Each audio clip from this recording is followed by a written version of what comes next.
Salam sejahtera untuk kita semua. Perkenalkan, namaku Agnes Yosepaneibaho dengan NIM 11S22052 dari Prodi S1 Informatika Angkatan 2022. Pada kesempatan kali ini, aku akan membahas tentang tantangan praktikum pada modul yang ke-9. Nah, yang pertama itu dari app_11S22052. Nah, di sini kita mengimpor itu kita gunakan untuk mengimpor kelas-kelas yang diperlukan dari paket-paket tertentu. Nah, dalam hal ini kelas-kelas yang kita impor terkait dengan repository, service, dan view untuk to-do list. Kemudian ada deklarasi public class app_11S22052. Di sini kita mendeklarasi kelas utama yang berisi metode main sebagai titik masuk eksekusi program. Kemudian ada metode main. Nah, metode main ini kita gunakan untuk mengeksekusi ketika program dijalankan. Kemudian kita menginisialisasi repository, service, dan view. Nah, to-do list repository ini mewakili akses ke data to-do list dan diimplementasikan oleh kelas to-do list repository EMPL. Kemudian to-do list service itu bertanggung jawab atas logika bisnis to-do list yang diimplementasikan dalam kelas to-do list service EMPL. Kemudian ada to-do list view yang merupakan antar pengguna untuk to-do list dan diimplementasikan oleh kelas to-do list view. Kemudian kita akan melakukan konfigurasi antar muka pengguna dan layanan to-do list. Nah, set to-do list service ini kita gunakan untuk mengatur layanan to-do list yang akan digunakan oleh antar muka pengguna. Kemudian set table to do ini kita gunakan untuk mengatur table yang akan digunakan oleh layanan to do list. Kemudian akan ditampilkan antar muka pengguna to do list. Kemudian kita lanjut pada bagian button editor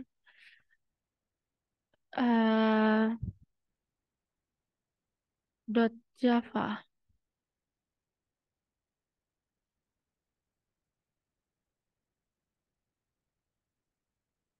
Nah, pada bagian button editor .java,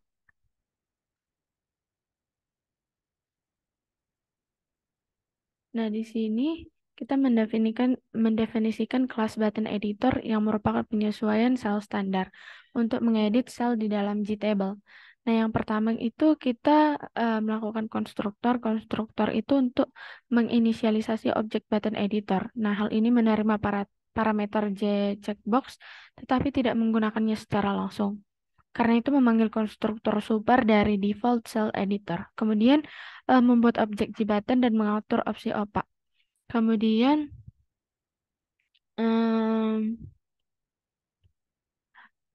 ada get table cell editor komponen.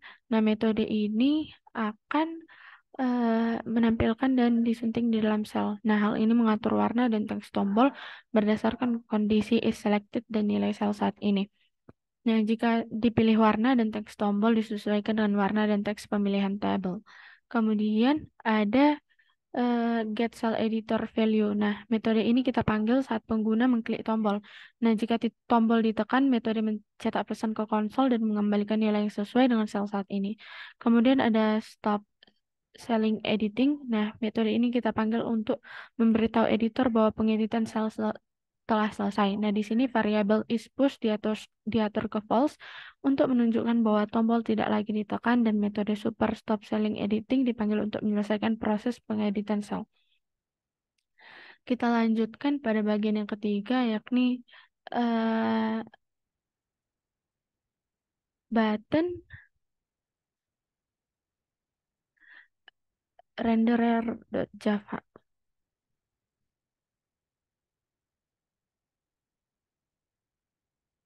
Nah, pada bagian button renderer.java. Nah, di sini kita membuat sebuah konstruktor untuk menginisialisasi objek button render. Nah, hal ini untuk mengatur opsi opak agar elemen yang dirender dapat mempengaruhi latar belakang sel. Kemudian get table cell render komponen itu metode ini kita gunakan setiap kali JTable dirender. Nah, hal ini mengatur warna teks dan tombol berdasarkan kondisi is selected. Nah, jika sel dipilih, warna dan teks tombol disesuaikan dengan warna pemilihan tabel. Nah, jika tidak, warna tombol diatur ke warna latar belakang tombol default dan teks tombol diatur ke nilai sel saat ini. Ke button render ini kita gunakan sebagai renderer sel standar digitable yang memiliki kolom dengan tipe data tombol. Kemudian kita lanjut pada db.java.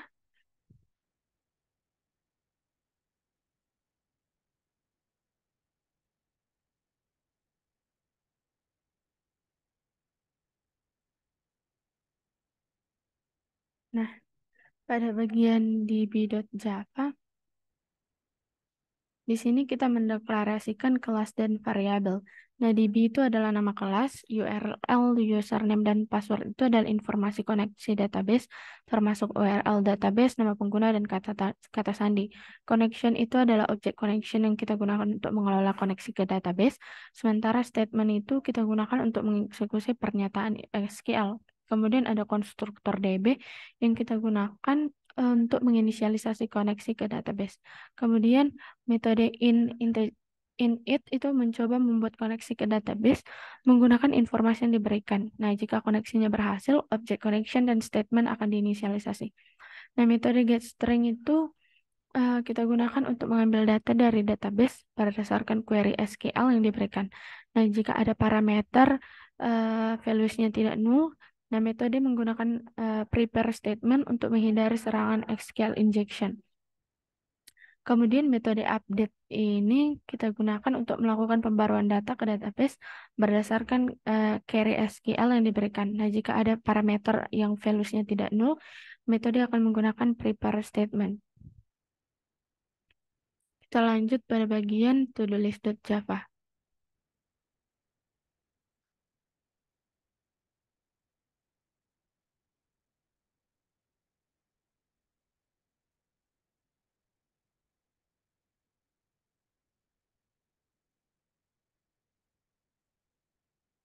Nah, pada bagian to-do list ini kita mendeklarasi kelas dan variabel.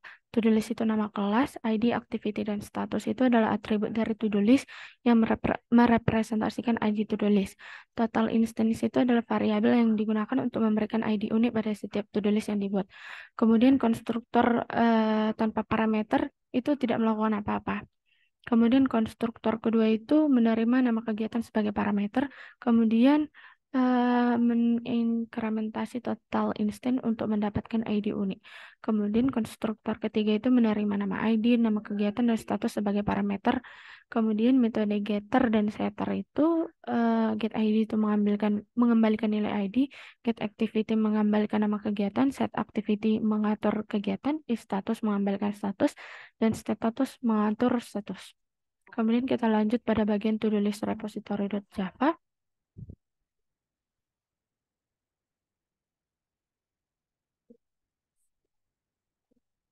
Nah, pada bagian to-do list repository YAML ini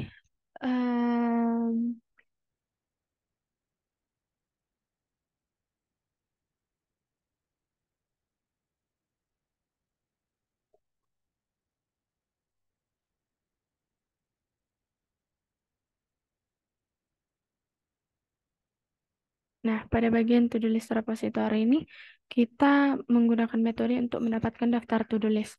Kemudian kita gunakan untuk menambahkan to-do list baru ke dalam repository. Kemudian ada metode remove yang kita gunakan untuk menghapus to-do list. Kemudian ada metode change untuk mengubah to-do list.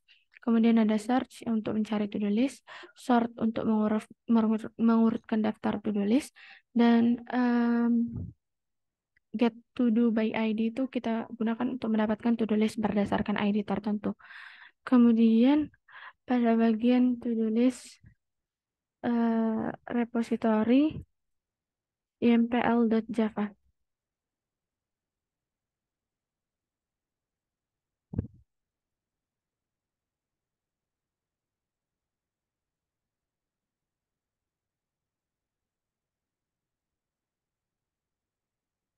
Nah, kita di sini menginisialisasi objek DB yang kita gunakan untuk berinteraksi dengan database. Kemudian kita mengambil semua data to-do list dari database dan mengembalikan array list yang berisi objek to-do list. Kemudian kita mengambil data to-do list dari database berdasarkan ID yang diberikan. Kemudian kita menambahkan data to-do list ke database dan mengembalikan nilai true jika operasi berhasil. Kemudian kita menghapus to-do list dari database jika ID yang diberikan ID yang diberikan mengembalikan nilai true. Kemudian mengubah data to-do list di database berdasarkan ID dan objek. Kemudian melakukan pencarian to-do list dalam daftar tertentu berdasarkan kata kunci tertentu. Kita lanjut pada bagian to-do list service IMPL.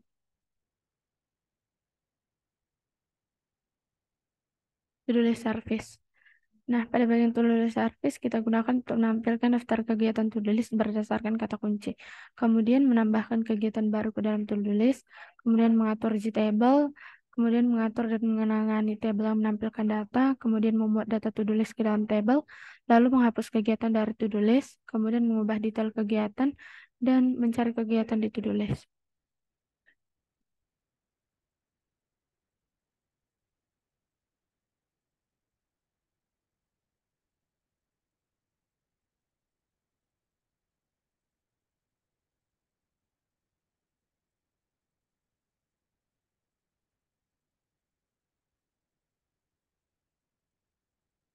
Nah, di sini kita mengimplementasi dari interface to-do list service. Nah, hal ini berguna sebagai lapisan layanan yang menghubungkan antar muka dan repositori to-do list.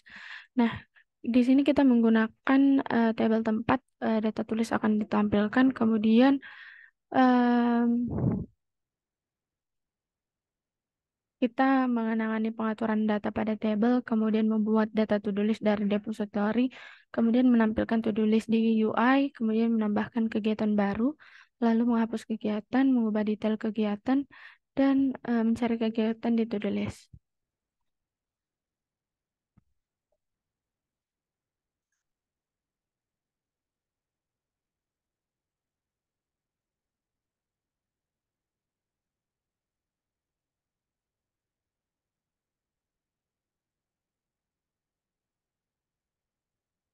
Nah, add to-do list view ini adalah kelas JFrame yang bertanggung jawab untuk menangani tampilan ketika pengguna ingin menambahkan kegiatan baru dalam to-do list.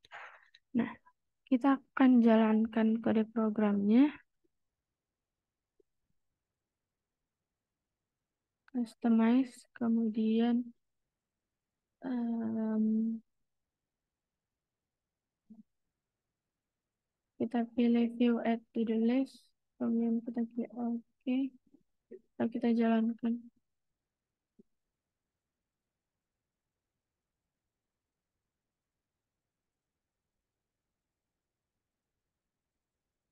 Nah, berikut ini adalah hasil apa ya?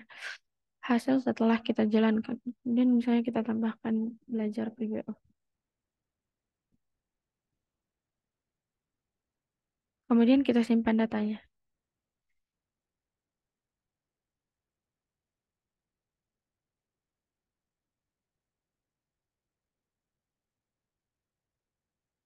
Kemudian kita lanjut pada bagian yang berikutnya yakni em, detail view to the list.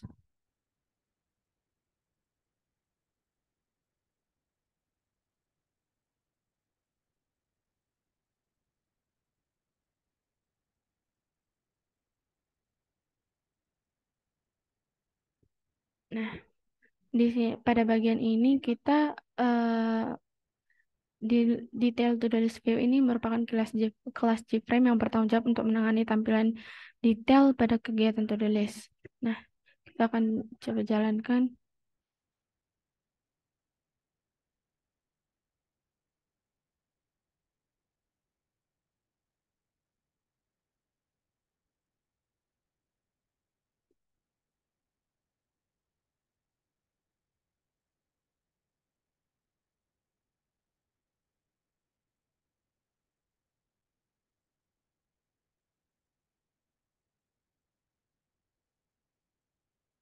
Nah, misalnya di sini em, termasuk kayak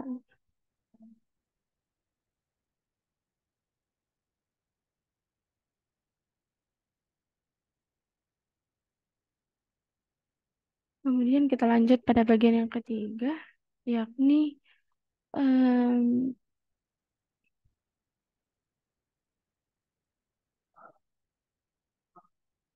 to-do list view.java.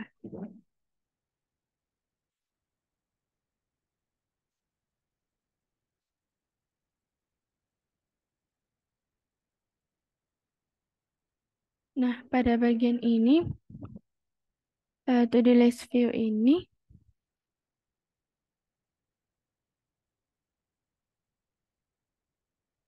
adalah kelas JFrame yang bertanggung jawab untuk menangani tampilan utama aplikasi to-do list. Nah, kita coba jalankan.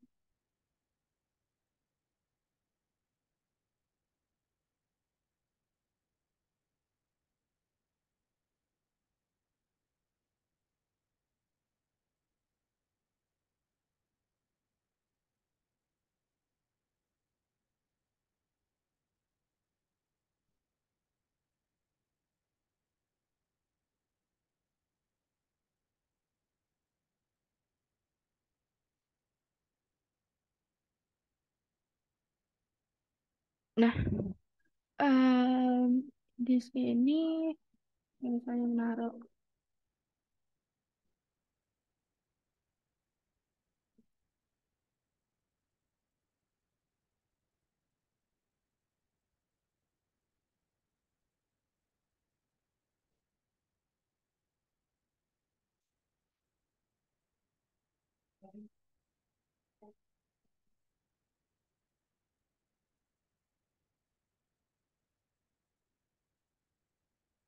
demikian presentasi dari saya. Apabila ada kesalahan kata dan kalimat, mohon dimaafkan. Sekian dan terima kasih.